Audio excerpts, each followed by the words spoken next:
द्वादश ज्योतिर्लिंग सीरीज में आप सबका स्वागत है। आज हम बात करेंगे 5वें ज्योतिर्लिंग की, जिसका नाम है श्री केदारनाथ। पुराणों एवं शास्त्रों में श्री केदारनाथ ज्योतिर्लिंग की महिमा का वर्णन बारंबार किया गया है। यह ज्योतिर्लिंग पर्वतराज हिमालय की केदार नामक चोटी पर अवस्थित है। यहाँ की प्राकृतिक शोभा देखते ही बनती है। इस चोटी के पश्चिम भाग में पुण्यमती मंदाकिनी नदी के तट पर स्थित, चोटी के पूर्व में अलकनंदा के सुरमई तट पर बद्रिकानाथ परम प्रसिद्ध मंदिर है।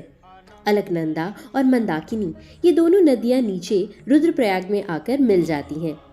दोनों नदियों की यह संयुक्त धारा और नीचे देवप्रयाग में आकर भागीरथी गंगा से मिल जाती हैं।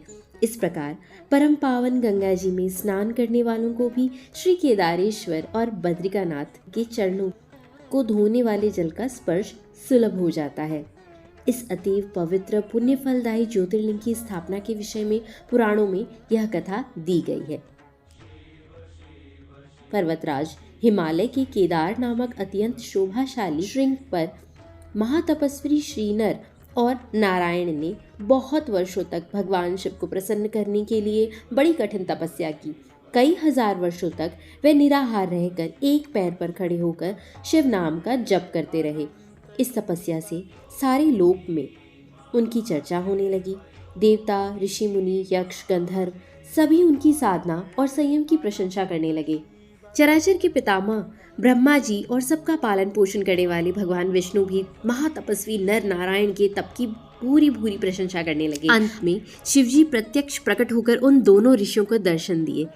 नर और नारायण ने भगवान भोलेनाथ के दर्शन से भाव विहल और आनंद विभोर होकर बहुत प्रकार की पवित्र स्तुतियों और मंत्रों से उनकी पूजा अर्चना की। भगवान ने प्रसन्न होकर उनसे कहा वर मांगने को।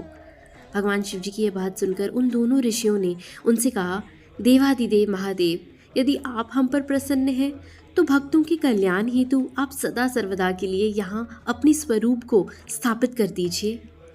आपके यहाँ निवास करने से यह स्थान सभी प्रकार से अत्यंत पवित्र हो उठेगा। यहाँ आकर आपका दर्शन पूजन करने वाले मनुष्यों को आपकी अविनाशिनी भक्ति प्राप्त हुआ करेगी।